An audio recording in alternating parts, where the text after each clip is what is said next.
Hi, it's Hannah. We're now flying into the new year. I hope you've been enjoying the holidays, however you celebrate, and that you're excited for 2026. The Seven will be back with another listening treat on Friday and a new regular episode on Monday. But we didn't want to leave you hanging in 2025. So here's something that might help you reset your mindset around giving with your time, your money, or both. If you're like me, you've been thinking about how much you've spent this past month and even past year, and how you can give a little more in 2026. So today, we're sharing another episode of Try This with you.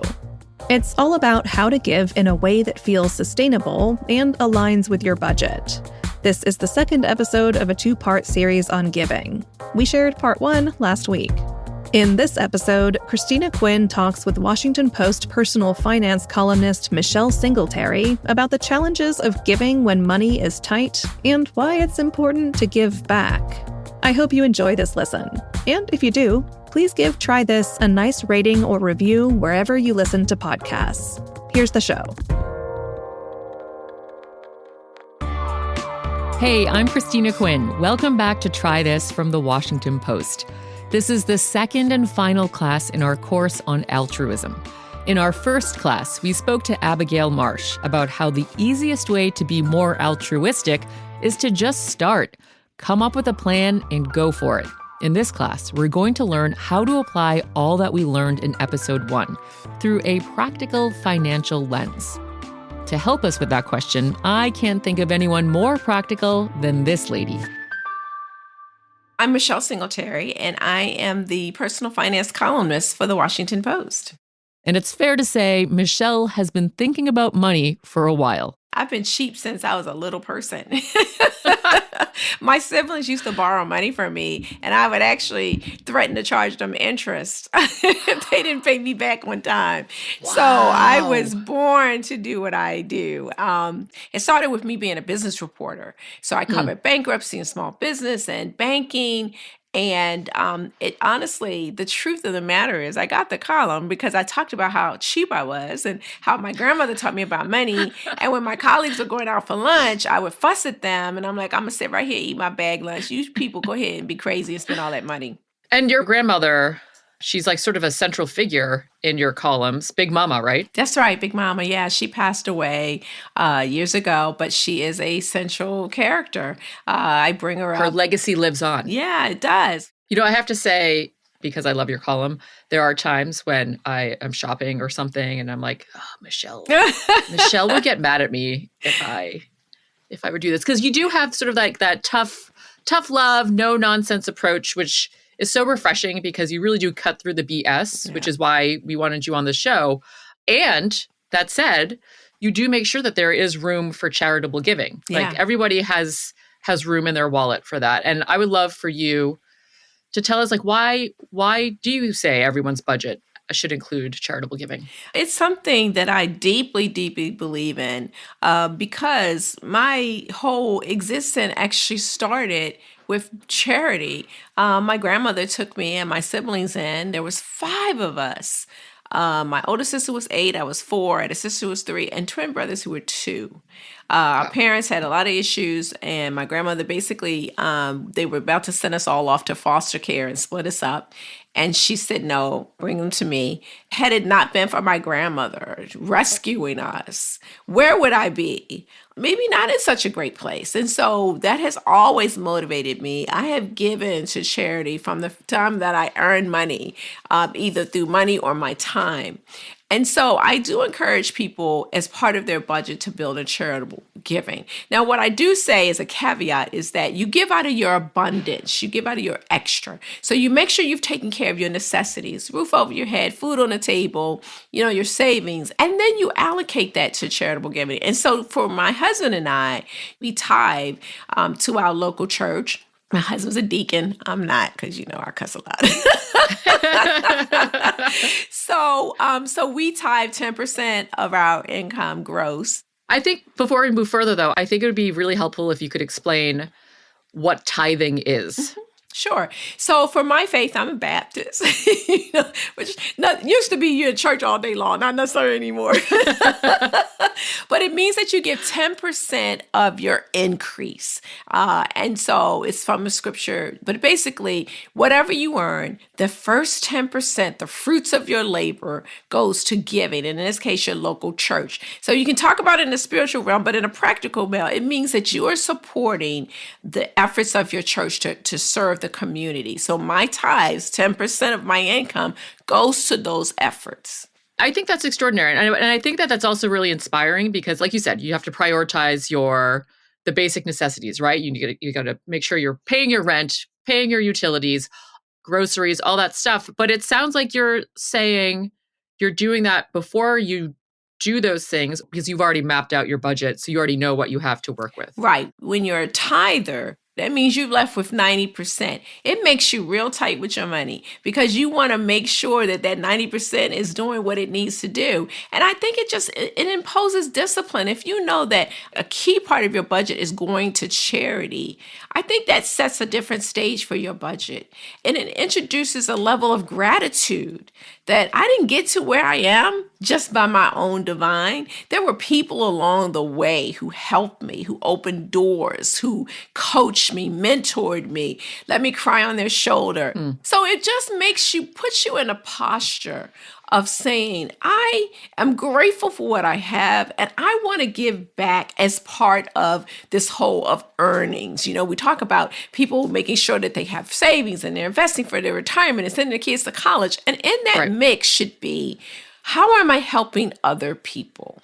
One of my brothers, who has since passed away, had epilepsy. So I gave to the Epilepsy Foundation in Maryland, and I served on their board.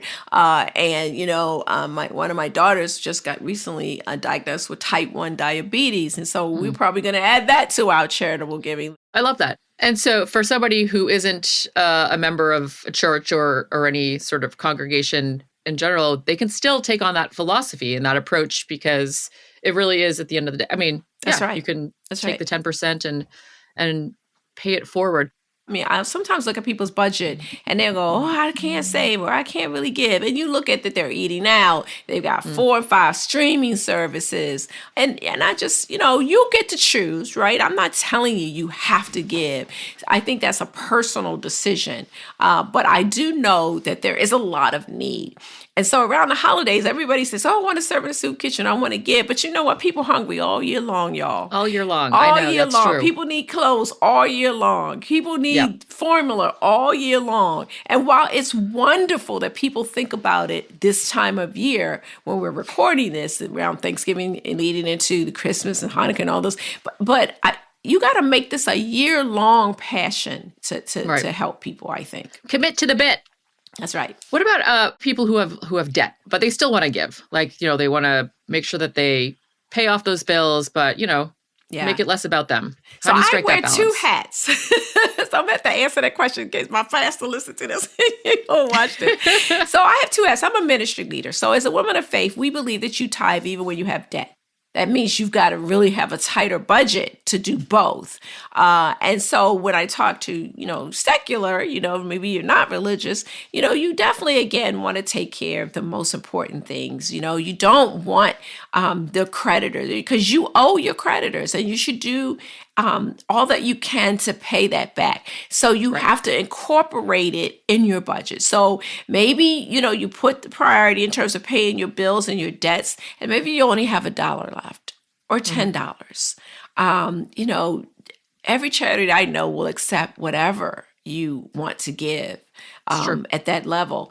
And if you really don't have it, and many people don't, you don't even maybe have enough for maybe all of your rent and food. And then you can give of your time. And I think that was just be my next question. Yeah. Yeah, because time is money. Time is valuable. And yeah, I mean, if there are ways to give that don't involve cash, like you said, if you're cash strapped, you can barely afford these bills. There's Yeah. need year round, right? So what are other ways you can give? Yeah. What are your suggestions? So I hope I'm not sounding too preachy to people, but I personally, Well, you are the wife of a deacon, so That's true, right? just own it. Just own it. That's true, right? I actually got a T-shirt too that says. And a ministry leader, so that's it's okay. Right. Yeah. And I run a financial ministry at my church, so I walk this walk. I personally think that everybody should have some of their time devoted to giving to a charity or working. And I have believed that since I was a teenager. When I was a single woman and just had a little dog, I used to visit a nursing home with my dog because they found that a lot of times people in nursing homes, they don't necessarily connect with people, but they connect with animals. So I would take my dog to the nursing home a couple of times a week. And some of the residents would talk to me and the dog, and some would pay me no attention and only focus on the dog. And that was okay with me. Leave the dog with me. Right. And so I just think that you should, if you're a parent, that part of the activities of your children should involve charitable giving, either through their allowance or their time. So I just think it's important, particularly if you've got children. And my children were required to serve in something, food kitchen, giving back, teaching, tutoring, whatever. And so I just think that you ought to carve out time in your life. You're running your kids to all these soccer practices, and you're going to the movies, and you're sitting and binge watching stuff. And that's fine. That feeds your soul in a different way. But my goodness, what a difference it would make if everybody carved out some amount of time to give to others. Right. Yeah. It's funny you say that. Just this week, we were, my husband and I were just going through like the pantry and thinking like, oh yeah, let's focus on food donation. And I said like, we need to make sure that we take our kids with us when we do this, so they actually see like, this is what we're doing and this is why. Yeah. So I love hearing you say that. Like, yes, have your kids basically normalize it, right, from an early age. I love that. That's right. Normalize the giving of your time and your money. If they see you do it, because kids, they're really sharp. You go like, oh, you need to do this. But if they don't see you doing it, they probably won't, No, it's so true. I think for so long and for so many years, religious organizations were often at the helm of charitable donations. And, there are fewer people practicing faith than decades ago, right? Where do you suggest people go to find out where they can give? Well, lots of us have employers who have projects in the community. So you can look around and see if there are any things that your company does. And so I would say start and see. If you belong to a community group, honestly, you could just Google charitable work and your neighborhood and all kinds of things. It's called the internet, Cristina. Right. No, but it's a good question because people kind of, if it's not in their face and it's not coming to them, they may not think about it. But if you make it part of who you are and your personal mission, I sort of think, I guess I probably do have a personal mission and vision statement for myself. And again, it stems back to my gratitude of my grandmother raising me and all the people who stepped into my life to help me when my parents were absent. And I just thought, if it weren't for them, I wouldn't be here talking to you right now. And I just keep that in the forefront.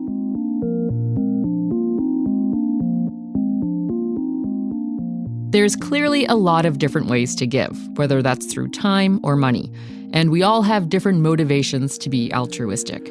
But how do we know if we're giving to the right place or the right amount? That's after the break.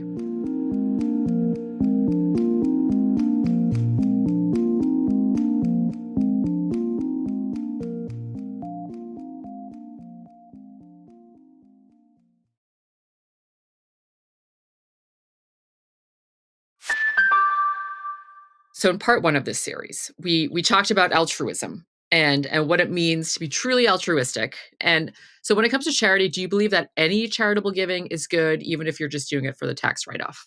Or because, social media peer pressured you into doing it? Yeah.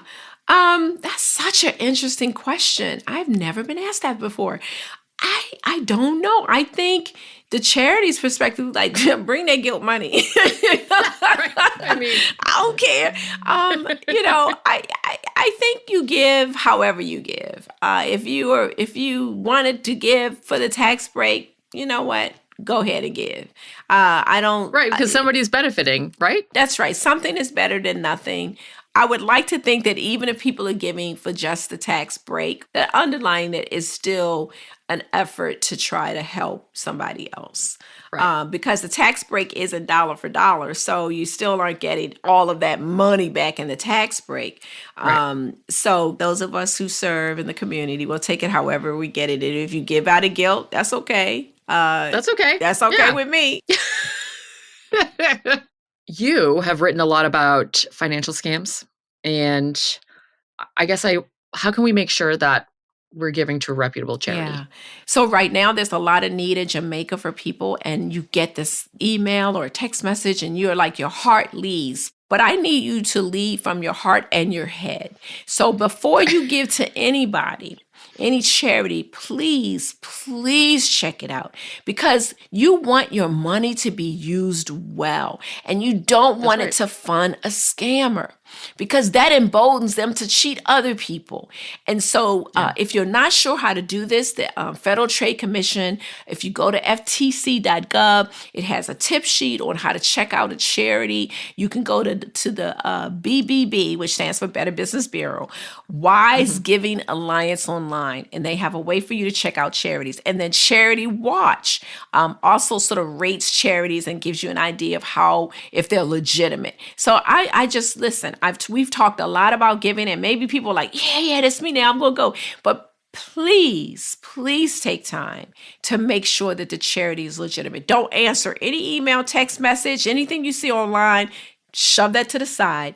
Go directly to the source before you give in those ways. Even if some friends come at you, just say, that's a good idea. Let me check that out and give, and actually follow through, right?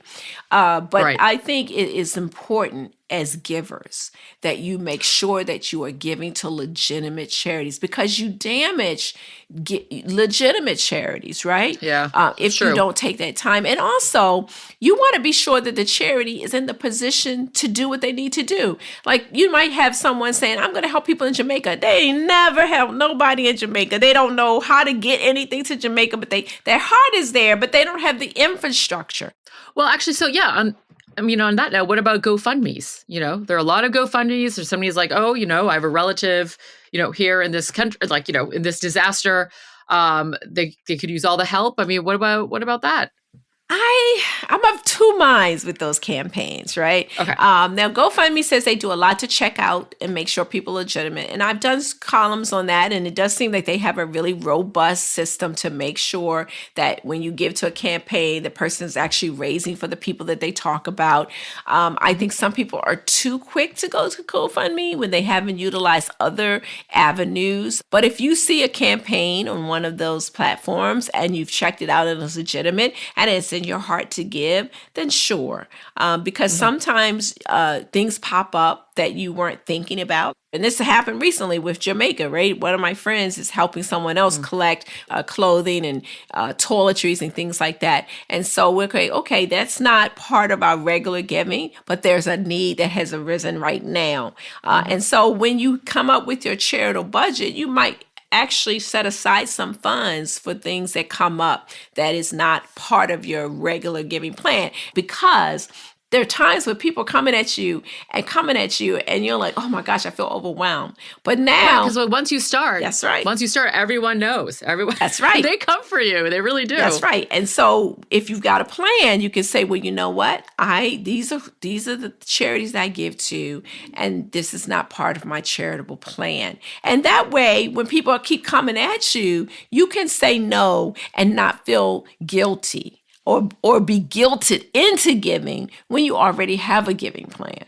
Such great advice. So practical. I mean, This is your bread and butter. Planning and budgeting. You're like, guys, do that with your finances, do that with your time.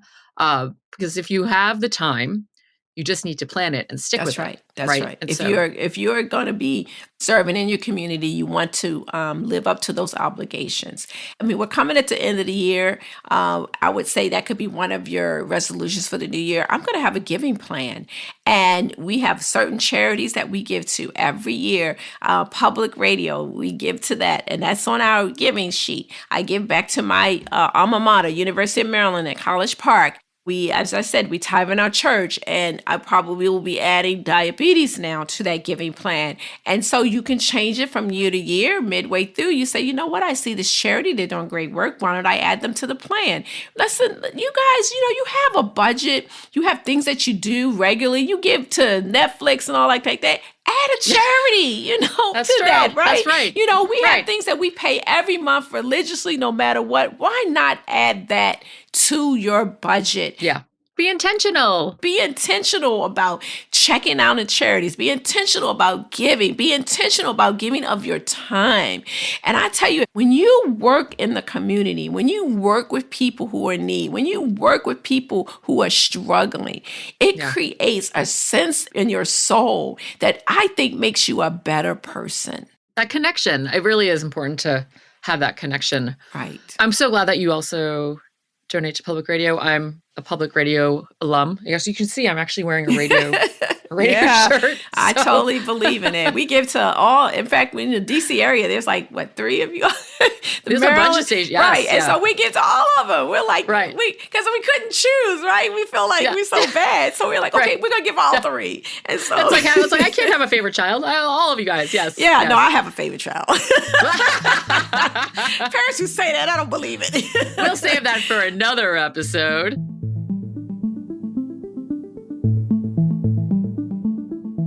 All right, recap. As Michelle put it, there's always a way to give. Whatever you decide, do it intentionally and within your means. Build charitable giving into your budget and give from your abundance after covering your essentials. Options include regular tithing or percentage-based giving, and put it towards causes that mean something to you. If you can't swing it financially, give time as a valuable alternative. This means volunteering regularly, not just during the holidays. We're talking food kitchens, tutoring, and helping community organizations. And if you're a parent, include your kids in service projects. Lastly, give wisely by choosing reputable avenues. Vet charities before donating. You can do this by searching BBB Wise Giving Alliance and Charity Watch.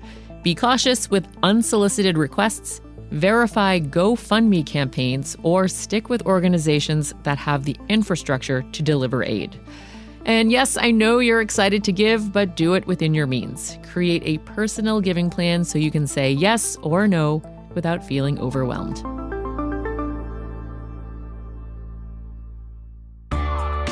Try This is produced and hosted by me, Cristina Quinn, and Taylor White. Additional producing by Charla Freeland.